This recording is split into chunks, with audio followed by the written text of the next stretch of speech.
Hello and welcome back to the On Mission podcast. I'm your host, Kenny Jones, joined as always by my good friend and pastor, Rick Nicely. Rick, how are you tonight? Good, man. I'm representing Caroline. Nice. Very nice. We didn't plan this, but I'm also representing the local baseball team, which we'll get to later. We're also joined today by my longtime friend and fellow elder, José Vazquez. Jose and I have been leading the Path to Autonomy efforts. Myself, just more on the big picture organizational, and then Jose on the financial side. So we brought him on tonight as we provide an update to the church as to where we've been with Path to Autonomy and where we're going. And then you can see we're trying to get a little fancy, trying to get some cool headphones. I got a cool microphone here that Lindsay and I use. Lindsay sings for the praise team, and so we're trying to raise our game here on the On Mission podcast, trying to get better at what we do. Jose apparently has had a super cool mic for a long time, so he's not impressed by what we got going on down there. What's that thing called you have? What's that called? It's the blue mic. The blue mic. All right, he's got the blue mic, so he's way ahead of us on this. Before we get to our question of the day and before we talk about autonomy, I want to ask you, Rick, where are we at in terms of our plans for reopening? We know the phases have began. We're in phase 1 in Virginia. We mentioned last week things were a little different for us because we are a church plant. So what do we have planned as we kind of take our next steps, and what's that going to look like over the course of the summer? Yeah, so there's lots of factors that take involved in that, Kenny. Obviously, we have the mandate, right, from local and state, as well as the U.S. government, kind of some things that we have to keep under wraps with the CDC and different state guidelines that we're trying to do. So we want to respect those. But at the same time, we really want to get together, right? We know Hebrews 10 talks about don't forsake the gathering. So we're desperately wanting to get together, similar to what we talked about just a few weeks ago, that we're wired for relationships. And so we're talking a little bit about the church tonight. And so the idea is that we want to get together as soon as possible. But we also want to be smart and we want to be safe. So, and we've been dreaming and talking about it for weeks, as many people else have. We've been gleaning off. Kenny, I know you've listened to things I've sent you. You've been reading, other elders, Jose has been reading. We've all been reading and researching, figuring out what other churches are doing, what's been working. And so when the governor said just, I guess, a week ago, about 50% that the churches could open back up, about 50%, but that's not really quite right because we know you have to do social distancing. So if you don't have the room for that, it may be a room like our church, our building at MES holds like 180, 200 chairs. And so, but where you do the math, is about 76 or 75. So it's not quite half. It's more like 30% or so, 25%. So that's kind of what we have to keep in consideration. So as we talked about it, we're going to do it in phases. The first phase is going to be a drive-in church. We feel like that's the most simplistic. We are a church plant. We don't put a huge demand on our volunteer leaders that are already doing a ton of work for mobile church and all the mass cleaning we'd have to do and all that in between, because we couldn't fit everyone in one service. So we're going to do drive-in, start out with that, phase 1. That's the safest. We feel like it's the simplest. The next phase would probably most likely look like either gathering in community groups, homes, or maybe at Madison, or it may be some other neutral site that someone could gather, and then do groups, and then also do some type of virtual service or pipe in live from MES as we're in that. And then a third phase would be eventually everyone getting on campus and figuring something out. It still may be 2 services, and we may just swap community group hours. And of course, the last part of that is going to be the kids ministry somewhere along the line. We'll phase them in as well. And so it's kind of tricky. I think one of the things we all have to keep in mind that we have to be, like I said, flexitive, but flexible. By the way, Jose, that's a word that the pastor made up. So he didn't stumble there. Flexitive is a word that I know about that word for a while. It's been made up for 15 years, Jose, something like that, a long time. So just being flexible and positive at the same time, and understand this is fluid, right? This is unprecedented times. It was interesting, Kenny. I was watching a show. It was kind of like a little documentary on D-Day. There's a ton out there. This one was called D-Day 360, and it talked about all the different things that had to go into D-Day, right? From a project standpoint, Right. knowing every soldier had to have so many supplies, and then once they hit the shore, what they needed. And I mean, all the huge orchestration that took place. But the reality is the minute they hit the beach, all that changed. And so they had to constantly, even though they had a game plan, they had what they called the mission intent, or the intent of the commander of the mission. They knew that, which we have, right? We have the mandate to advance God's kingdom. But as we walk through this, it's going to constantly change. And so I think people need to be patient. They need to understand that we're going to try and do everything we can to fulfill that. But we're going to have to try some things. And if it doesn't work, we're going to have to try something else and just go forward. So that's kind of the ball game, the plan. We'll probably start that first phase in June. And then from there, we'll just have to kind of see how those work out. If the drive-in church works great, we may do it longer than we think, or we may do it shorter. We don't know. So, and that's kind of how the phase is going to work out. So I hope that makes sense, and I hope people understand what we're trying to do. It does. And we've also talked about the fact that we still don't have really all the information. We don't know, as states start to open up, how that's going to impact whether, the virus starts to go down in numbers or starts to go up slightly in numbers. And right. I've gotten some survey responses, and we talked to some of our community groups, and there still are people that are concerned about COVID and the unknowns. And just this morning, there were some articles about some association with COVID that potentially could have ramifications on children not getting COVID, but something like it. And so there's still a lot of information that's coming in. And so, like you said, as that comes in, it may change, the process. So it's not set in stone, right? The phases, right. But that's kind of generally what we hope to do. And right. we'll be flexitive, as you say, Rick. That's right. Mm-hmm. All right, I want to get to our question of the day. This coming weekend is Memorial Day weekend. I know it doesn't feel like it because we've been stuck in our homes and we're not planning trips to the beach or the Outer Banks or those kinds of things. But what I want to ask for our question of the day, and we'll ask Jose first, since he is our first-time returnee back to the show after his interview with his lovely wife, Mary. What is your favorite summertime activity? Again, it's going to be a little different this summer. But what is the thing you most look forward to when summer comes, when Memorial Day passes and we get into summertime? Traveling. It's a thing. I love to travel. As a matter of fact, tomorrow night, we're going to Pensacola, Florida. I have a buddy of mine who's a naval aviator. We're in flight school together. He's my brother from another mother. So we're gonna go down there and spend some time and some floaties. He's been hibernating. We've been hibernating. So we're pretty sure that we'll be okay. Going to go on bike rides and hopefully get some miles down. I have not done so. Awesome. Yeah, go ahead. No, you're good. Anything else?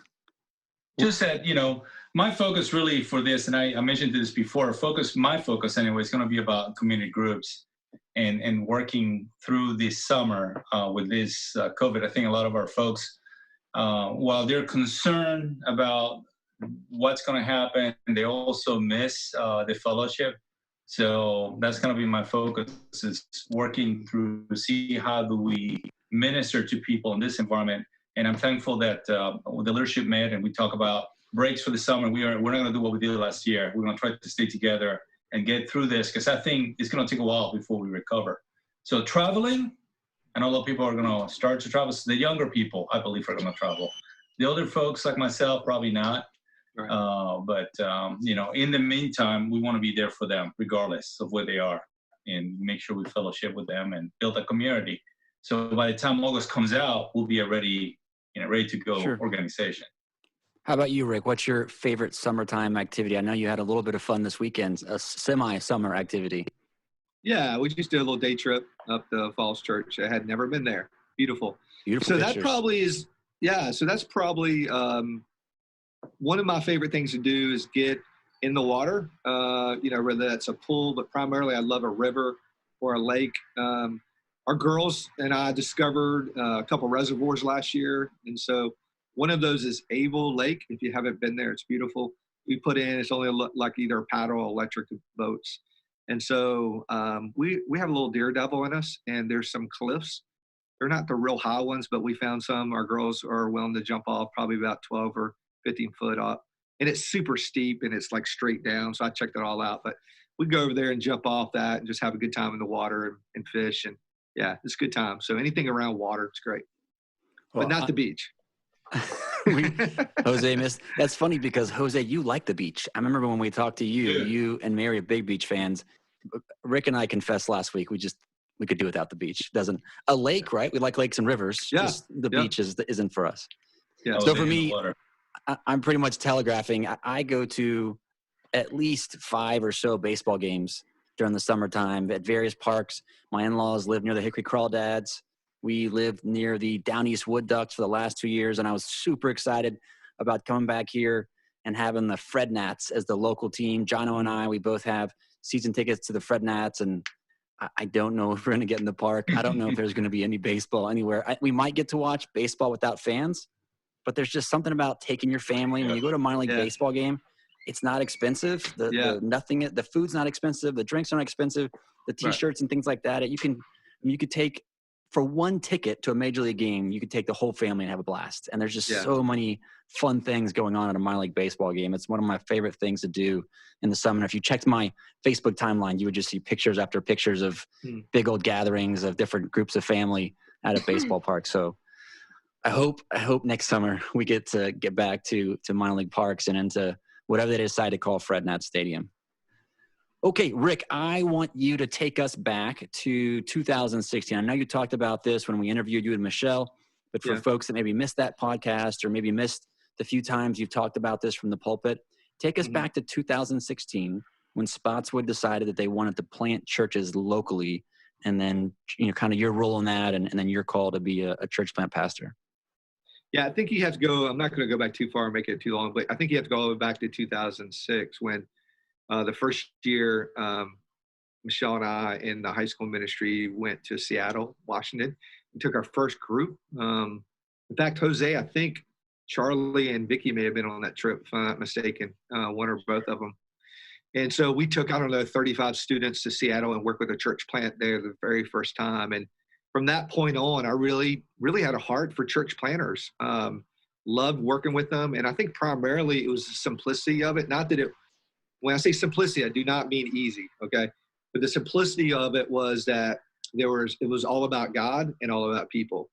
And so you didn't have a lot of the big programs. You didn't have a lot of the fancy worship or fancy buildings or any of that type of thing. It was just really about ministering and reaching people. And you did it really on a very relational way.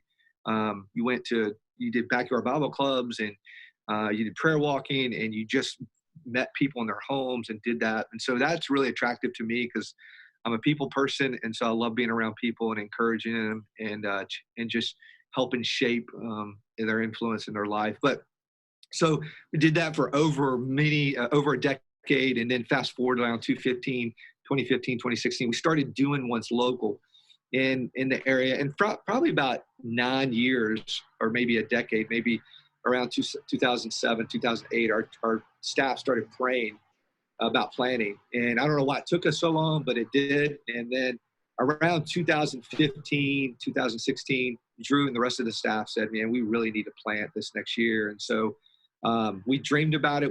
Several staff guys talked about partnering together to do it. And then it came down to end of 2016. We were looking at some other counties. And then God just led us to Caroline. And then the beginning of 2017, Drew approached me. And as I shared before, I never really saw myself as the lead pastor. I always saw myself as kind of a right-hand person, an Aaron or maybe a Joshua, never really a Moses. But as we know, Joshua eventually took over, right? He led him to Promised Land. And that's kind of where God led me to bring about the name for River Rock Church, where it was similar but different. Just as Moses had been the leader, God allowed Joshua to take over and then lead in a new way. So that's kind of where similar but different. And so that's kind of how God led us to that. Yep. And then, I don't know if you've got two Marines here who are used to kind of developing a plan of action, and I don't know if that played into kind of you bringing on Jose and I and how that transitioned. Yeah. So you and I obviously have had a friendship for the last decade. And so we knew that you guys had been here and then gone and been here and then gone. And we knew that you were probably going to be coming back because me and you had talked. And me and you had talked about you and your family being a part of our church plant and I really told you I wanted you on leadership. And so, and of course, Jose and I have been working together for a decade and a half. And so he had already been helping behind the scenes, just wasn't an elder, but really was doing almost the responsibility of an elder. When, as we talked about before, we knew we wanted to on-ramp some more elders. So we on-ramped you and Jose. And so you guys really took the lead on the autonomy side of things. So if you don't mind, just kind of unpack that a little bit for us as you guys came on last October, I think it was. So I think you brought Jose and I on about October timeframe. And even then, we had started to talk about some of the things we knew we needed to get accomplished in order to get to autonomy. And it might sound like that's a long time from October to August, but there are a lot of things that take quite a bit of time to accomplish. And so Jose and I, being former Marines, we kind of knew we needed to start getting things on the calendar. We needed to start setting deadlines because all of us are busy. All of us have a lot going on. You're incredibly busy. Every one of the elders is busy. And so if we don't give ourselves, we have to have this done by this period of time. We knew it wouldn't happen. And actually, Jono and I were sitting on my front porch one afternoon, just having a talk. And we said, we've got to now put it on the calendar, a retreat, so we can go away and work on the bylaws. Because that took, I want to say we spent a good 16 hours between 2 days on a Friday night and a Saturday night. And we didn't want to have, it's just, we're family people. And so if our family needs something, we're going to help them out. And so we went and we drove about an hour west of here and we spent 14 hours. And then that was a process of working with a lawyer to make sure that the bylaws agree with everything that's required of a church in Virginia. The other piece of that too is that you incorporate. So it's not that we're a corporation and we're going to be like a big business. It's just that with all the lawsuits that are filed right now against churches, it's best to be incorporated. So should the church get sued, nobody in the church is liable for that lawsuit. So it's just the institution of River Rock Church Care Line, God forbid if that should ever happen. And so those were the first two big steps for us, is to get those bylaws done.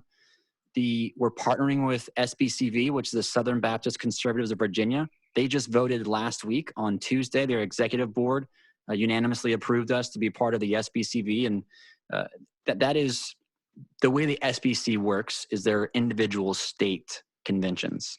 And so we are SBC. It's just SBCV is the local body. And so you affiliate with them, and then you fall under all their protections. And I'll let Jose talk about some of the financial pieces of it.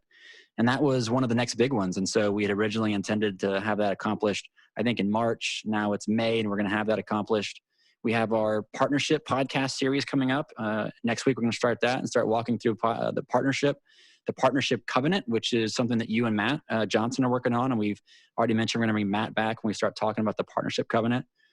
And then at the same time, I've been working with Spotswood Baptist Church with the associate pastor, Dan Cook, and kind of here's where we are, here's all the things, because there are things that, they bought for us as a church plant that are going to transition over to us. And so we kind of work through for us, when do they want to, launch us, and then or celebration service is what we're calling it. And then we'll relaunch. And so those are the big rocks, as we called them, that were being a part of our autonomy. And then just overall, we had to make a decision: when are we spiritually, financially, and structurally ready to stand on our own as an autonomous church? And so we did things in a deliberate manner. We didn't want to rush into anything. Those bylaws were incredibly important, and we not rush into that. Again, that's going to be something that we're going to have for quite a few years until we decide we want to update them. And so we took our time and very deliberate. And then Jose was all along kind of in parallel working with SBCV. And I'll turn over to him to talk about what he's done with Eddie or being there at SBCV on all the financial pieces. So a lot going on. On the financial side, first of all, I have the honor of working with a couple members from our church who formed with me the stewardship committee. And they both have solid backgrounds in business and financial areas, so that has helped me out a lot. But we're giving birth to a new church. So how do we do that? How do we implement that? Has been a source of study, prayer, and research, a lot of research. But thankfully, these two gentlemen that helped me and with things, and we're also working with Spotswood Baptist Church, their financial secretary, Kathy Perry, and getting advice from them has helped us out quite a bit. Some of the tasks that we're working on right now is basically the budget. The first thing I need to say about that is it is to our community's faithfulness that we actually have a sense or financial foundation. It is because of their constant and reliable giving, especially through this time where churches are struggling to entire Virginia and the nation, I will say, where giving has gone down. Our partners have been very faithful, still providing in spite of all the challenges that they themselves having. And I know that our community, some of them are not working, some of them have to switch jobs. All that stuff is happening in the background. So we want to be responsible with the resources we've been given. So that's part of coming up with a budget that we think is a baseline budget for us for the coming years. So some of the big decisions we have had to do with that is, to ensure that whoever works for us, whoever is a minister or working for the church, has a compensation that's commensurate to what they're doing for us too. And right now we're looking at a pastor, an admin, and a kids department director. So right off the back, by the time we go into autonomy, we already have a structure, a city structure for the church, to give it the texture and bones to this body we call the church from an administrative perspective. Another decision we're looking at involves partnership with, like Kenny mentioned, with the Southern Baptist Conservative of Virginia. Turns out that as part of the things they do for the 740 local churches they have, is they provide things like bookkeeping services for us too.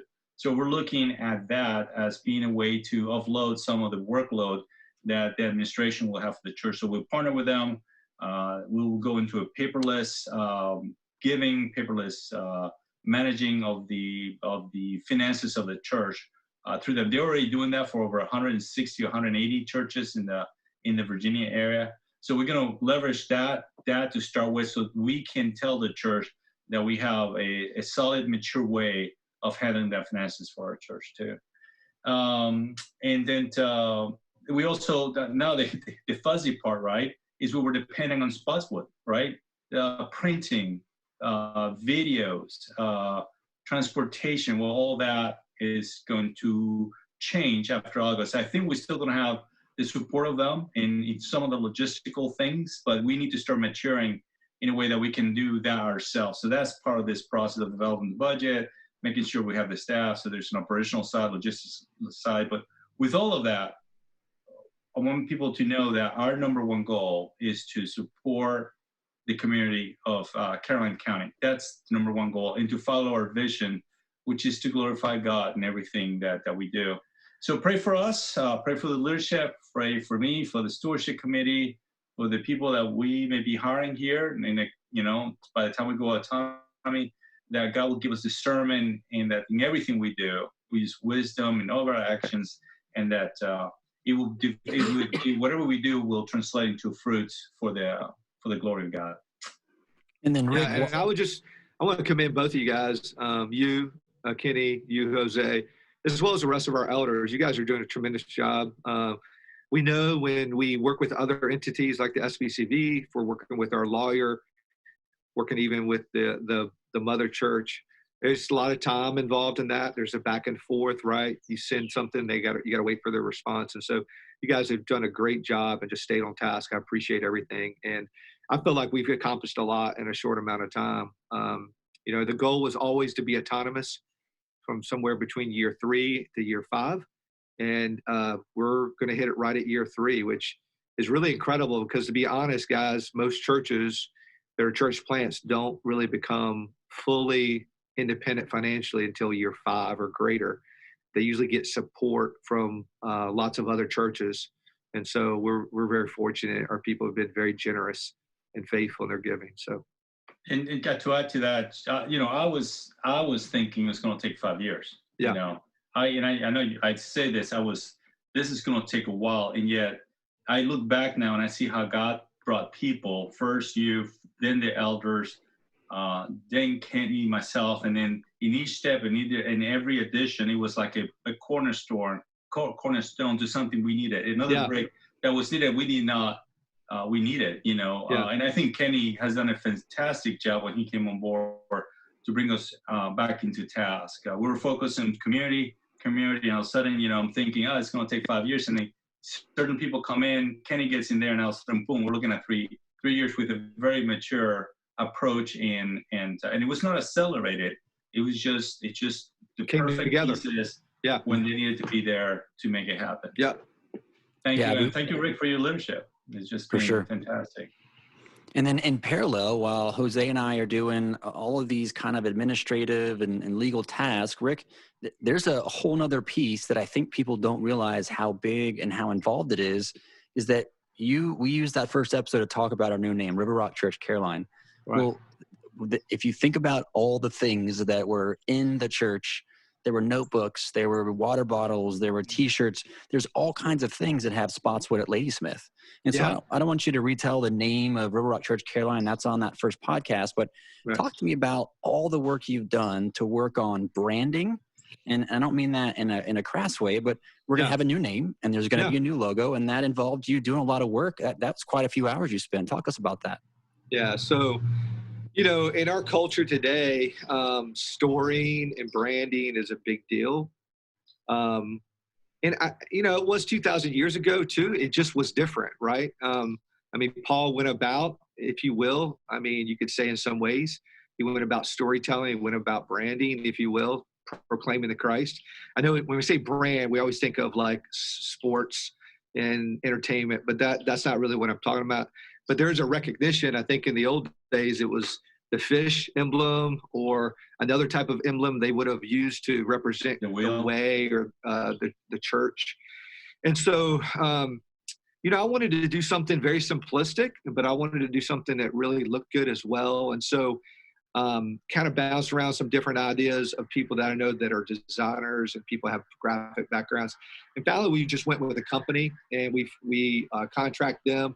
And the good thing about the company we went with, they basically kind of have a contest. And so we were able to get dozens and dozens of designers to give in hundreds of designs. And finally, I kind of started narrowing it down and sent it out to you guys as elders, and then pulled some of your wives in, and then pulled people from outside the church and other people I know have backgrounds. And finally, COVID hit, which slowed way things down. I actually put it on delay for about 3 weeks or a month. And then we ratcheted it back up, and we finally came out with a design just a few weeks ago. And so we're super thrilled with it. We've got a design for the main church, as well as our students and kids ministry. And so we feel like it's going to do great. It represents who we are, and it's something that we can put on bumper stickers and hats and T-shirts. And again, just a way to tell the story about what God's doing through River Rock Church. So it was a lot of work involved. I'm not a designer. I'm not a graphic background, but I think I've worked around students and others long enough to know kind of what's appealing and what's not. Of course, I got a lot of feedback from other people. And, everybody has an opinion. So I wasn't short on what it looked like and what it didn't look like and so forth. But I think in the end, it turned out great. And we'll unpack that probably in the next month or so. We'll unveil it and start giving out some bumper stickers and other things we can spread the news about. So it's exciting. I mean, just like the name, you told us the name back in January at our retreat, and then we had to keep that a secret for many months. I've got that logo all over like my phone, whenever I do something for the church and I'm looking for a logo, I have to make sure I don't I think I actually grabbed the logo and I started to put it into the River Rock Report. And I realized, okay, we're not using that yet. So no one has seen that. We're going to have a special reveal, but it is an awesome logo. I love the colors. I love the idea behind it. And we're looking forward to rolling that out in June. And then it was important for you, both with the name and the logo, to work Caroline into it. And so that was, I know that was important for you. And I think people are going to be excited when they see the logo, just like the name. Like you said, you're kind of tentative about the name. You're like, I really hope people I hope it works good. I feel like God put this on my heart. I think people are going to be really excited when they see the logo. It's pretty nice. And then the last thing, next week, we start into our partnership series. Yeah. So if you wouldn't mind just giving us a sneak peek of what we're going to talk about and just to whet the appetite a little bit, why partnership? Why not just membership? What does it matter? Why do we have to use the word partnership? Yeah. I don't want to get too biblical, but I got my Bible here. And so I'm going to read. So first of all, I want to say this. There's nothing wrong with the word membership. I will just say I think partnership is more biblical, okay? So we believe the Bible is inspired word of God. We believe it's infallible. We believe it's inerrant. We believe it is the one continuous narrative of the person and work of Jesus. So what we're saying is we believe the language in the New Testament Paul uses over and over is this idea of partnership. So let me read to you. It says this in Philippians 1, which is a great book to study the church and really what we should be as the church. It's verse 3 in the first chapter. I thank my God in all remembrance of you always in every prayer of mine, for you all making my prayer with joy. Listen, because of your partnership in the gospel from the first day until now. So that's the idea. I think about a rope intertwined. Ecclesiastes talks about this, I think some, but this rope twined, and then that 3-cord strand is not easily broken. So we think about an individual, another individual, and then God wrapping them together. We use that imagery a lot in marriage, but to be honest, it's very similar language that you use in the church about this one to another, right? And even you think about the theme of Philippians, it's really the selflessness rooted in the gospel. The verse is really the theme for Philippians is this: only let your manner of life be worthy of the gospel, so that whether I come to you and see you or am absent, I may hear of you that you are all standing in, listen, one spirit, one mind, side by side for the faith of the gospel. That sounds like the church, right? So we're locking arms like this, arm in arm, working for the sake of the gospel. And it goes on to chapter 2 where it talks about we need to take the mindset of Christ, that we didn't come to be served, but to serve, to lay down your life. I mean, Jesus himself did not take it anything to be grasped, be in the very form of God, but he humbled himself and made himself a servant. So that's the mentality of the church.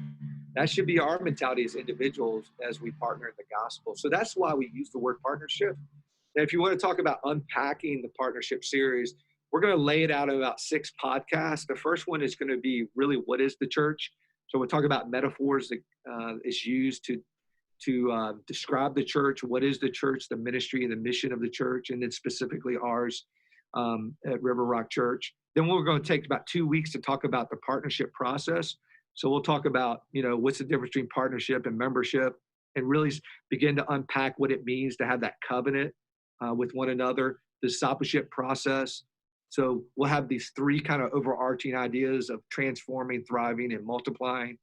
And then we'll talk about our core values and some of the sticking points that we find in the discipleship process. Because listen, we don't just want to see people come to our church and fill the seats. We want to make disciples, and we want to make disciple makers. So what we want to do is we want to make disciples that plant churches. Our goal is to advance the kingdom, and the greatest way and the most efficient way to do that is to plant other churches, because new churches, not only do they baptize more people, they reach more people.